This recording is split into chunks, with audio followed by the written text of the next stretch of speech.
Oke, Assalamualaikum warahmatullahi wabarakatuh. Perkenalkan saya Muhammad Razani Abdillah dan di sini saya mahasiswa UINSI Samarinda. Prodi saya Manajemen Pendidikan Islam semester 3.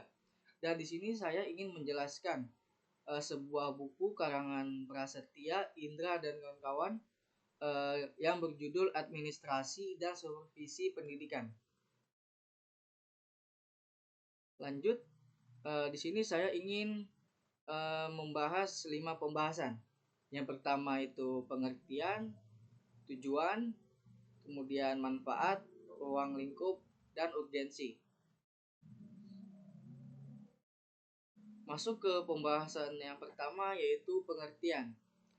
Administrasi pendidikan adalah proses mengelola kegiatan sekolah melalui perencanaan, pelaksanaan, pengawasan, dan evaluasi agar berjalan efektif dan efisien.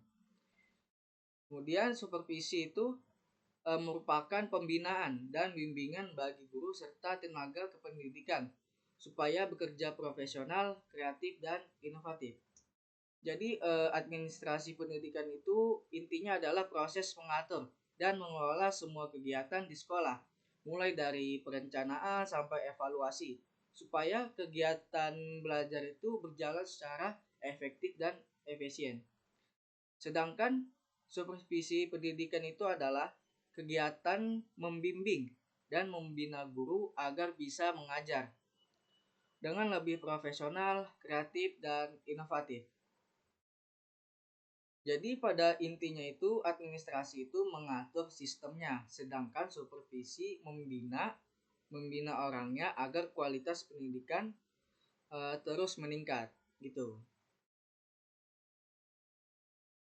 Oke, lanjut ke pembahasan selanjutnya yang kedua yaitu tujuan. Jadi di sini saya membuat 4 tujuan. Yang pertama yaitu mengoptimalkan seluruh potensi sumber daya pendidikan untuk mencapai tujuan pembelajaran. Artinya semua yang ada di sekolah itu seperti guru, siswa, sarana dan dana itu dikelola sebaik mungkin supaya tujuan pembelajaran itu bisa tercapai dengan maksimal. Tujuan yang kedua, meningkatkan efektivitas dan efisiensi pengelolaan lembaga dan pendidikan. Jadi maksudnya, semua kegiatan di sekolah dilakukan dengan cara yang tepat, cepat, dan tidak boros waktu atau biaya, sehingga hasilnya itu lebih optimal. Lanjut, yang ketiga itu membantu guru mengembangkan kemampuan profesionalnya melalui pembinaan dan evaluasi. Jadi administrasi dan supervisi itu membantu guru terus belajar dan memperbaiki cara mengajarnya lewat bimbingan serta penilaian rutin agar semakin kompeten dan percaya diri. Kemudian tujuan yang terakhir yaitu menjamin mutu proses dan hasil pendidikan melalui pengawasan yang terarah dan berkelanjutan. Dengan adanya pengawasan dan evaluasi terus-menerus, maka kualitas pembelajaran itu bisa dijaga dan ditingkatkan agar hasil belajar siswa tetap baik dan sesuai standar. Intinya gitu. Oke, lanjut ke pembahasan yang ketiga yaitu manfaat. Yang pertama itu membantu terciptanya sistem pengelolaan sekolah yang tertib, terencana, dan terarah. Jadi artinya itu semua kegiatan di sekolah jadi lebih teratur. Kenapa? Karena ada perencanaan dan pengelolaan yang jelas sehingga tidak berjalan sembarangan. Yang kedua, meningkatkan kualitas pembelajaran melalui bimbingan dan evaluasi berkala terhadap guru. Jadi dengan adanya pembinaan dan penilaian rutin, maka guru itu bisa memperbaiki cara mengajarnya. Sehingga proses belajar di kelas itu jadi lebih baik dan efektif. Kemudian meningkatkan profesionalisme tenaga pendidik dan kependidikan.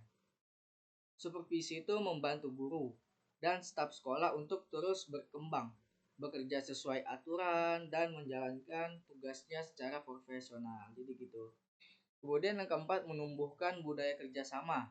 disiplin, dan tanggung jawab di lingkungan sekolah. Melalui administrasi dan supervisi yang baik, maka seluruh warga sekolah terbiasa bekerja sama, disiplin terhadap aturan, dan bertanggung jawab terhadap tugasnya masing-masing. Lanjut ke pembahasan yang selanjutnya, yang keempat, yaitu ruang lingkup. Di sini ada 6. Yang pertama, administrasi pembelajaran. Nah, berhubungan dengan bagaimana guru merencanakan, melaksanakan, dan menilai kegiatan belajar agar tujuan pembelajaran bisa tercapai dengan baik. Kemudian ruang lingkup yang kedua yaitu administrasi kesiswaan.